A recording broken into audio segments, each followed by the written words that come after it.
Influential Sports, where passion meets precision. Yes, I'm your host Ed, diving deep into the plays, players, and stories shaping the game. And today I'm here to talk about Shedeur. And the NFL is trying to sabotage Shedeur. And it's not just from the whole draft process to the way the media asks him questions now. It's like, this just seems like they're trying to sabotage him. And no matter how you feel about Shedeur, there's no justifying him going in the 5th round. Was he better than Cam Ward? No, I'm not saying that. And Cam Ward, he's in.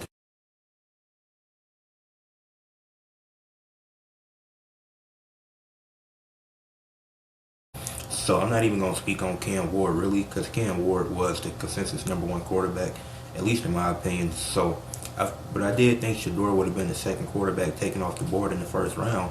And if he wasn't going 1st round, I definitely thought he would have went 2nd. But for him, Jackson Dart, he was in that top 3 as well with them. I would have took Shedeur over Jackson Dart if I was the Giants. But it is what it is. And they didn't set Jackson Dart, he kind of put himself in the situation he's in now with taking unnecessary hits. But that's a whole different conversation. But Jackson Dart, Shedeur, you want to argue there? Okay, I see that. But the Saints taking Tyler Shuck, if I'm pronouncing his name right, that's crazy to me. The Browns taking Dylan Gabriel 3rd round, then drafting up in the 5th round to get Shedeur. You already put him in a terrible spot because now you have 2 rookie quarterbacks. Who does that? Oh, if you take 2 rookie receivers, okay, that makes sense. Because you need multiple receivers to fill out the core in case somebody get injured. Like the Buccaneers, they got Tez Johnson and Emeka Buga. Okay, Mike Evans, he gets injured, so you're going to have to play both. Tez Johnson, he gets some snaps and it gives you a few good games. So Tez Johnson, he was valuable for you and you're still in the playoff race for the division. But drafting 2 quarterbacks is way different. Because you have to build the future around one. You can't build a future around 2 quarterbacks. If you have 2 young receivers that you're drafting, okay, that makes sense. But you should only have 1 quarterback you're trying to build the future around. And for a team like the Browns having a Flacco, that's valuable early in the season because you want those young guys to run behind him. Because obviously he wasn't the long-term answer. But it's like if you get 2 quarterbacks, that's going to cause drama in the locker room.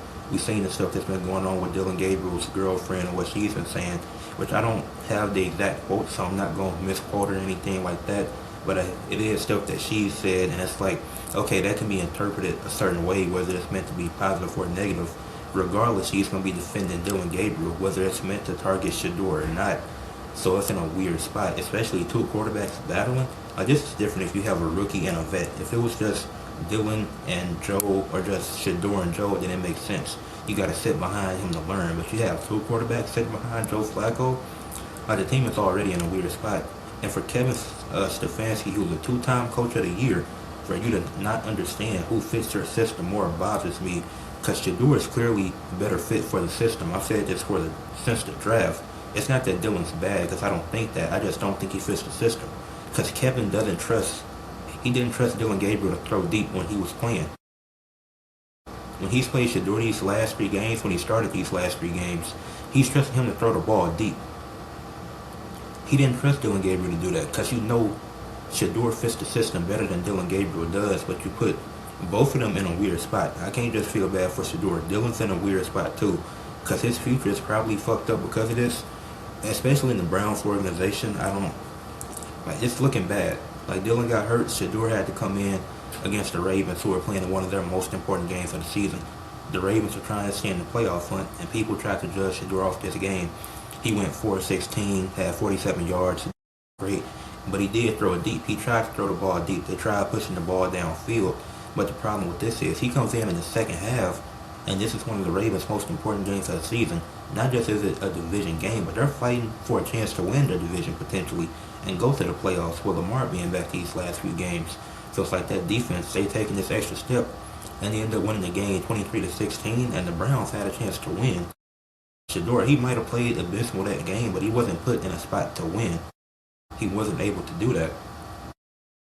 And then you get to the game versus the Raiders, where he was 11-20, had 209 yards, 1 touchdown, 1 pick, played a good game, and people are like, well, it's against the Raiders. I don't like this argument that the game doesn't count or you can't take it as serious because it's against a weaker opponent.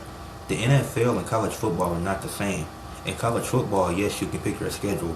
In the NFL, the better you are, the tougher your schedule is the following year. The worse you are, the weaker your schedule is the following year. So if they're playing a Raiders team and Shedeur puts them in position to win that game, it's still important because he's made decisions, he's made plays to put them in positions to win that game. And I forget if it was this, and I think this is also the game where Jerry Jeudy had that fumble. It was either this game or the Ravens game where Jerry Jeudy had a fumble when Shedeur passed it to him, where he just started jogging for whatever reason. I don't know what was going through his mind, and then he's trying to argue at Shedeur. If I'm Shedeur, Jerry Jeudy is the last person talking to me like that. Because after what you did, and then he made up for it in the game against the Titans, but it's like you just can't have that. In the 49ers game, it's 16-25, 149 yards, a touchdown, no interceptions.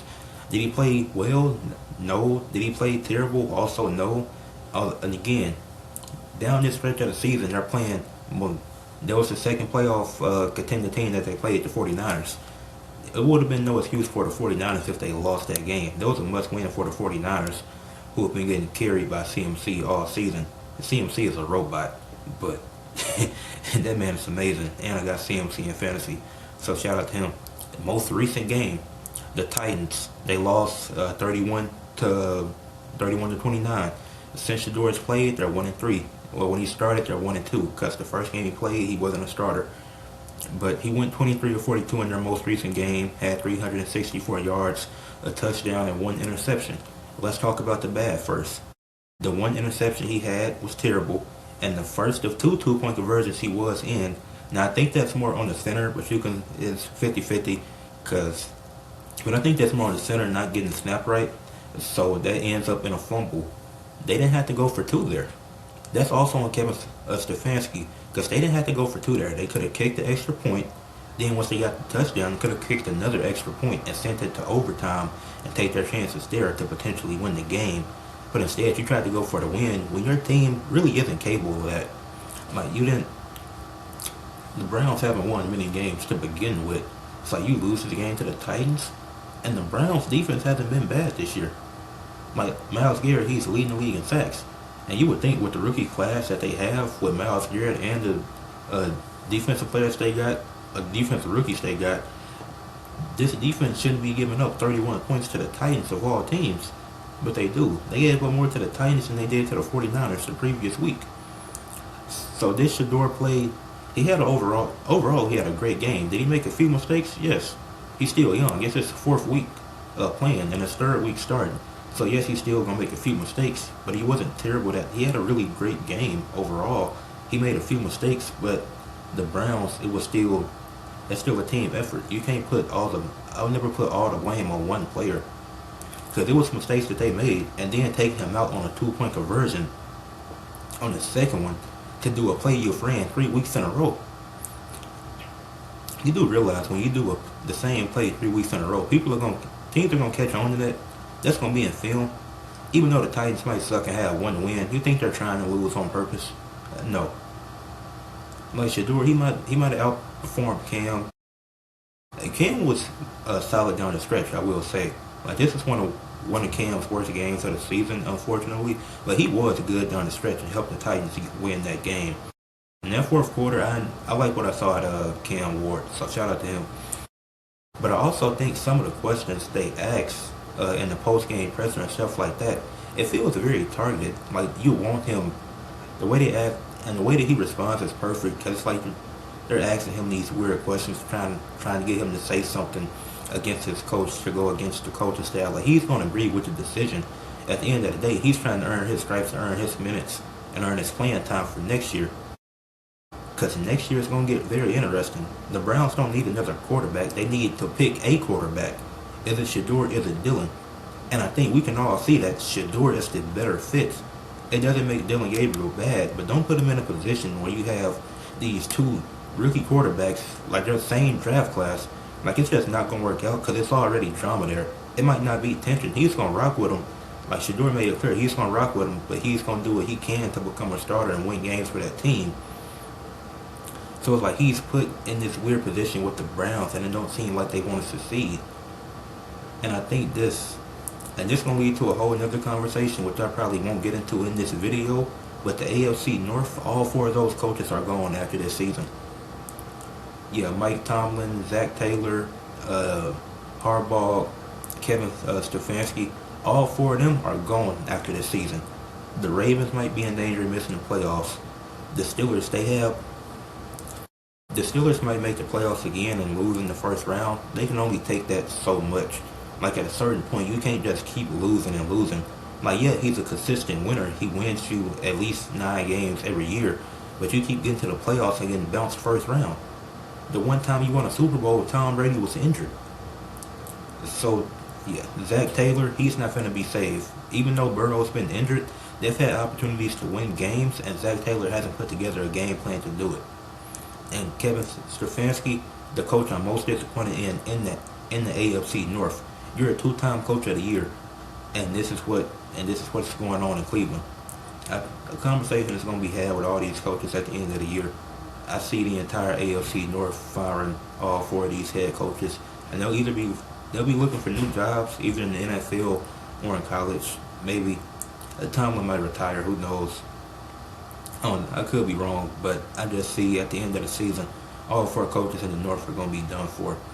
But it seems like, but back to the topic of the video, it seems like the NFL is trying to sabotage Shedeur.